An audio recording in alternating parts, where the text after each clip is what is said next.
Organic ఫార్మింగ్‌లో విత్తన శుద్ధి అనేది చాలా ప్రధానమైన అంశము. ఈ విత్తన శుద్ధికి 3 ప్రధానంగా ఉపయోగిస్తాము.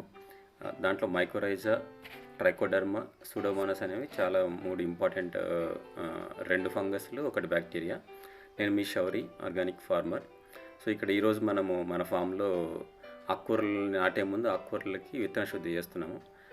దాంట్లో మొదటిగా మైకోరైజాని ఉపయోగిస్తాం. మైకోరైజా అనేది ఒక ఫంగస్. ఈ ఫంగస్ ఏం చేస్తుందంటే భూమిలో సహజంగా మొక్కకి వేర్లకు అంటుకొని ఉండి భూమిలో సహజంగా ఉండే పోషకాలను బాగా గ్రహిస్తుంది. అంటే 40% నుంచి 50% బాగా తీసుకొని మొక్కలకు అందిస్తుంది.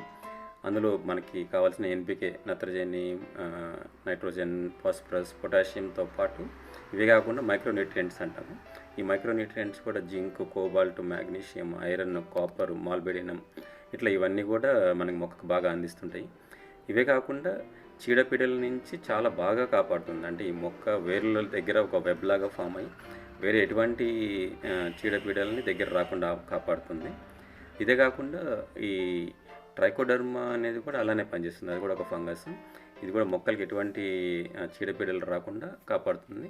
సూడోమోనాస్ కూడా అదే పాత్ర పోషిస్తుంది. సూడోమోనాస్ కూడా చాలా వండర్ఫుల్గా మొక్కలకి ఎటువంటి ఏదొక బ్యాక్టీరియా సూడోమోనాస్ అనేది మొక్కలకి ఎటువంటి ప్రాబ్లమ్స్ రాకుండా చాలా బాగా కాపాడుతుంది. సో, మన ఆర్గానిక్ ఫార్మింగ్లో ఈ 3 మనము ముందు ఈ విధంగా విత్తనాలకు బాగా పట్టించి బాగా కలిపి కాసేపు ఆరబెట్టాలి. బాగా కలపాలి. బాగా కలపడం వల్ల ప్రతి విత్తనానికి మనం అంటే రూట్ లెవెల్ నుంచి సీడ్ లెవెల్ నుంచి వీటిని మనం ఇనాక్యులేట్ చేస్తున్నాం.